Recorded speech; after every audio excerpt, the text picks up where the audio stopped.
حضرت ابو ہریرہ رضی اللہ تعالی عنہ صحابہ رضوان اللہ علیہم اجمعین میں وہ پیارے صحابی ہیں جنہوں نے اللہ کے نبی سے سب سے زیادہ ارشادات امت کو عطا فرمائے، نقل کیے ہیں۔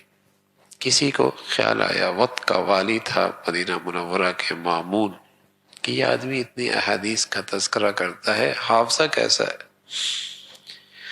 اس سے کہا احادیث سناؤ ذرا، اور ایک شخص کو پردے کے پیچھے بٹھا دیا، ذرا نقل کرتے رہنا۔ انہوں نے احادیث سنائی اور یہ بھی بتایا کہ یہ حدیث مجھ تک کس واسطے سے پہنچی ہے۔ 100 حدیث سنائی۔ پھر کئی سالوں کے بعد پھر بلایا، فرمایا جو پہلے آپ نے کئی سالوں کے بعد جس ترتیب سے احادیث سنائی تھی اسی ترتیب سے ذرا دوبارہ سنا دو۔ پردے میں ان سے کہا کہ ذرا اس کو دیکھ لینا، تو ایک نقطے کا بھی فرق کوئی نہیں آیا۔ اس اوقات ہم آج اپنے حافظوں کا حال دیکھتے ہیں تو پیچھے والے حافظوں کے اوپر یقین بھی نہیں آتا کہ کوئی شخص 5,500 10,000 احادیث یوں یاد کر لے جیسے سورہ فاتحہ ازبر یاد ہوتی۔ یقین بھی نہیں آتا، اس لیے کہ ہم اپنے حافظوں کو سامنے رکھتے ہیں۔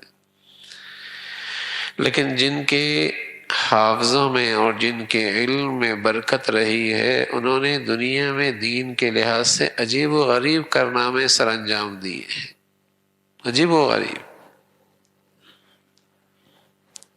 آج جیسے میں عرض کیا ہوں کہ آج جیسا کوتاہ نظر ہم جیسوں کو تو ان چیزوں پہ اب یقین بھی نہیں آتا، لیکن اللہ اس دور میں بھی کچھ کرشمے دکھاتا ہے، کچھ ایسے مناظر دکھاتا ہے۔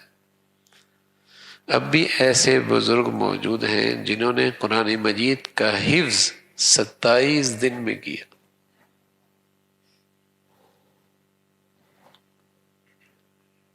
27 دن حافظے میں برکت۔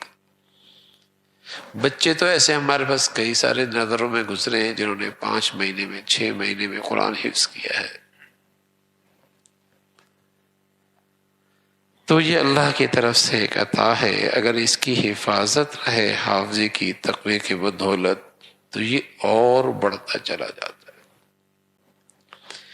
عمر میں برکت نہیں رہتی، حافظے میں برکت نہیں رہتی، صحت میں برکت نہیں رہتی۔ کس کام آئی صحت؟ پتہ نہیں، خرافات میں لگ گئی ساری صحت۔